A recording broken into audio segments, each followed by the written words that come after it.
रहना नहीं देश बिराना है, जाने की तैयारी कर लो, हम सबको जाना है। जो पहले से तैयार न थे पछता पछता कर चले गए। रहे न रावण सम अभिमानी, हिरण्याकश्यप सम वरदानी। खान विभो की खान जगत में कुछ दिन के मेहमान, भजले श्री भगवान जगत में कुछ दिल। ये बात समझ में आ जाएगी तो फिर भजन होने लगेगा कि जाना है भाई। खूब राधा राधा जपो, मस्त रहो और तैयारी करो चलने की। ये रहने वाला देश नहीं है, हर चीज यहाँ की छुड़ा ली जाएगी। दुनिया में लाखों का मेला जुड़ा, हंसा जब जब उड़ा तो इसलिए देखो, समझ जाओ तो फिर रोना क्या, और जब जाग गए तो सोना क्या। अगर ज्ञान में जग गए तो फिर मोह में क्या सोना, अगर समझ गए तो फिर क्या रोना। एक बार मरना है, सबको मरना है, मरने की तैयारी कर लो। जो पहले से तैयार न थे पछता पछता कर चले गए। जाना पड़ेगा, इसलिए राधा राधा राधा। कब जाना कुछ पता नहीं, पीछे तलवार लिए खड़ी मृत्यु, कब गला काट दे, किस रूप में काट दे, कुछ पता नहीं है। कुछ पता ले, कुछ पता ले। नाच रहे हैं और नाचते नाचते ऐसे हुए और गिरे मर गए। फिल्मी गाना चल रहा है और नाच रहे और मर गए। यहाँ जो जितना आया अपने अपने समय से चला जाएगा, किसी को कोई रोक नहीं सकता है। इसलिए भाई विवेक, थोड़ा ज्ञान प्राप्त करो, अध्यात्मवान बनो। ऐसे छोटी छोटी बातों में दुखी सुखी मत हो। यहाँ से हमको भी जाना है, तुमको भी जाना है और आपको भी जाना है, और अकेले जाना है। और यहाँ से कुछ नहीं ले जाना। जो पाप कर्म या पुण्य कर्म किए वही भोगना पड़ेगा। इसलिए थोड़ा धैर्यवान बना जाए। जब तक तुम्हारा शरीर छूटा, कौन पूछता है यार। तुम चाहे जिस पद में हो और चाहे जितने बड़े यशस्वी हो, तुम्हारे मरने के बाद यहाँ जब भगवान का नाम नहीं ले रहे लोग, तो तुम्हारा नाम कहां से लेंगे। और तुम्हारे साथ जाएगा क्या, यहाँ का बैंक बैलेंस, यहाँ की वाह वाह, यहाँ की तुम्हारी पत्नी पुत्र परिवार। अरे जब देह नहीं जाएगा तो तुम्हारे साथ कुछ नहीं जाएगा। दुनिया में लाखों का मेला जुड़ा, हंसा जब जब उड़ा तो अकेला उड़ा। उसे अकेला भोगना पड़ता है, फिर नई योनियों में जाकर के दुर्गति भोगता है। इसलिए होश में रहो। जो पूर्व पाप का कर्म है उसे भोग लो हंसते हुए। आगे कोई पाप मत करो, नाम जप करो और अच्छे आचरण करते हुए विजय को प्राप्त हो। परमात्मा ने तुम्हें खेती दे दी और बीज दे दिया, अब बोते क्या हो ये तुम्हें देखना है। खेती दे दी भारत भूमि में मनुष्य शरीर, बीज दे दिया तुम्हारी बुद्धि। पाप कर्म बोते हो या पुण्य, गन्ना बोगे तो गन्ना मिलेगा, बम्बुल बोगे तो बम्बुल मिलेगा। या मनमानी आचरण करते हैं, इसके बाद भगवान को दोष देते हैं। नहीं भाई, बहुत संभल करके करो, फिर देखो आपको आनंद आता है कि नहीं।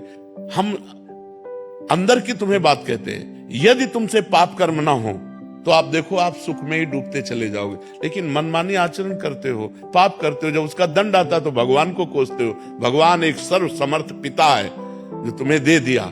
अब तुम उसका वर्ताव क्या करते हो अपनी श्वासों का, ये तुम देखो। भगवान का भरोसा अगर दृढ़ है ना, किसी से मांगने की कोई बात नहीं, किसी से सहयोग की कोई आकांक्षा नहीं। वो सर्व सामर्थ्यशाली परमात्मा स्वयं आकर करेगा। और अगर वो नहीं करता है तो मुझे नहीं करवाना है। वो जिस स्थिति में रखना चाहता है मैं उसी में राजी हूँ। जब शरीर ही छूट जाएगा तो बैंक बैलेंस कहाँ, परिवार कहाँ, कोई कुछ नहीं। और कोई प्यार नहीं करता। मर गए तो 1-2 दिन रोना होगा, महीना 2 महीना चर्चा होगी, खत्म। इसके बाद कूड़ा पर गया, कुछ खत्म, कौन याद करता है। और ये बात जीते जी हम अगर समझ जाएं कि हमारा कोई नहीं है, यहाँ से कुछ नहीं ले जाना है, जो ले जाना है वो है भगवान का नाम, भगवान का स्मरण, परोपकार। मैं हजारों बार ये बात कहता हूँ कि विश्वास करो इस बात पर। यदि हम राधा राधा जप रहे, नारायण नारायण जप रहे, कृष्ण कृष्ण जप रहे, राम राम जप रहे, हमारे अभी प्राण निकल जाए तो अभी भगवत प्राप्ति हो जाएगी, चाहे 10 बार नाम जप कराओ। क्योंकि हम लोग अनिश्चित मृत्यु वाले हैं, अनिश्चित मृत्यु वाले। हमें पता नहीं है कि हमारी कब मृत्यु हो जाएगी, तो मैं क्या संकल्प लूं।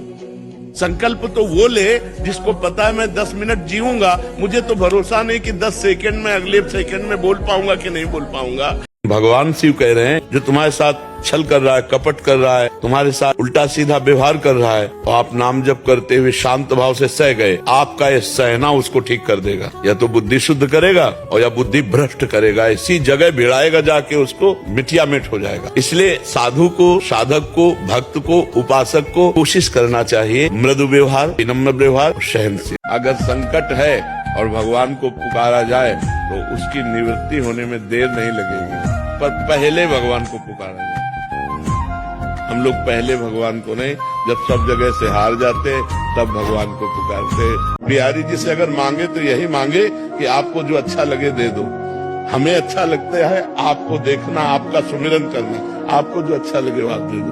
तो अपनी स्थिति से जब देंगे ना तो निहाल कर देंगे। सुदामा जी को दिया बिना मांगे, तो जैसी द्वारिकापुरी वैसी सुदामापुरी बना दी। सुदामा जी मांगते तो कितना मांगते, जब मांगा नहीं तो बिन मांगे अनमांगे आगे आवे। बहुत देने वाले दाता हैं, वो निहाल कर देंगे। समझ पाए आप?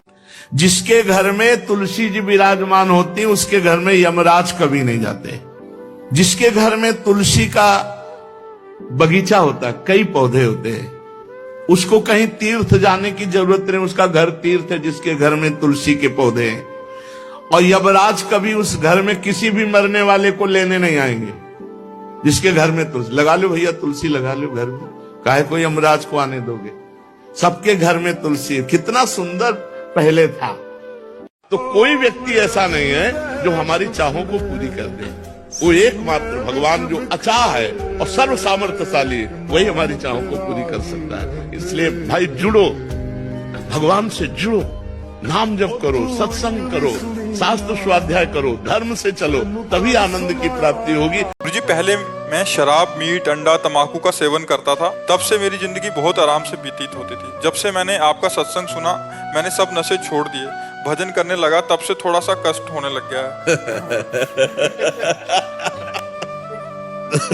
देखो, जब कपड़ा गंदा हो जाता है और उसकी जब धुलाई होती है तो थोड़ा तो चोट सहनी पड़ेगी। अब जन्म जन्मांतरों से हमारा हृदय गंदा रहा, अब जब हम भजन में चल रहे हैं, सत्य मार्ग में, तो अब धुलाई हो रही। थोड़ा चुप रहो, थोड़ा उसे शांति से सह जाओ, आगे मंगल होगा। अगर देखोगे कि चार लोग क्या कह रहे हैं तो आगे नहीं बढ़ पाओगे, फिर गिर जाओगे। संसार कभी किसी का आज तक साथ नहीं दिया, कभी नहीं देगा।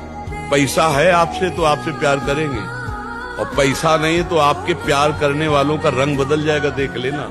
भगवान का भरोसा अगर दृढ़ है ना, किसी से मांगने की कोई बात नहीं, किसी से सहयोग की कोई आकांक्षा नहीं। वो सर्व सामर्थ्यशाली परमात्मा स्वयं आकर करेगा। अगर वो नहीं करता है तो मुझे नहीं करवाना है। वो जिस स्थिति में रखना चाहता है मैं उसी में राजी हूँ। जोई जोई प्यारो करे सोई मोहि भावे, फिर परेशानी क्या है? कितने लोग ऐसे हैं केवल प्रवचन सुन करके भजन मार्ग में लगे, हजारों लोग मांस, मदिरा, गंदी बातें त्याग दी। हजारों लोग यहीं आके बोल चुके कि हमने त्याग दिया। क्या वो पहले नहीं त्याग सकते थे? लेकिन जब अध्यात्म की बात सुनी तो इतनी बुद्धि पवित्र हो गई कि गलत आदमी, अगर अध्यात्म में चल देंगे तो क्या वो भगवान को प्राप्त नहीं कर सकते? कर सकते हैं। हम भगवान के अंश है, भगवान को प्राप्त कर सकते हैं। तो बिना भगवान की प्राप्ति के सच्चे सुख की प्राप्ति है ही नहीं। ये जो परिस्थितियां आती है ना चाहते हुए भी, जो हम नहीं चाह रहे हैं, वो हमारे किए हुए कर्म का परिणाम है। पूर्व जन्म में जो हमने कर्म किए, जन्म जन्मांतरों के। नाम जप होगा तो आपको ज्ञान हो जाएगा कि शरीर तो छूटेगा ही, आज नहीं तो कल, सब तो छूटेगा ही, चाहे स्वस्थ रहे चाहे जैसा। तो यार नाम जप से भगवान की प्राप्ति की बात करें कि शरीर की? इसीलिए बड़े बड़े महात्मा लोग प्रारब्ध भोग लेते हैं, शरीरों में कष्ट सह जाते हैं और भगवान को प्राप्त होते हैं। तो आप समझ पा रहे हो? जिन माता पिता ने पाला उन्हीं माता पिता को तुम गाली दे रहे हो, थप्पड़ मार रहे हो, उन्हीं को तुम घर से निकाल रहे हो। वयोवृद्ध होने जिनको भगवान की तरह पूजना चाहिए, तो आज हमारे बहुत से नौजवान हैं ऐसे जो सुन करके सुधर रहे हैं, सुन करके अध्यात्म सुधर रहे हैं। अगर आप सुधरे तो आप एक दो को सुधार सकते हो। जीवन बहुत कुछ समय का है। ये देखने को लगता है केवल कि अभी तो क्या, अभी तुम 25 के हैं, 30 के हैं, कुछ पता नहीं 25 सेकंड रहेंगे कि नहीं रहेंगे। बड़ा भयावह संसार है।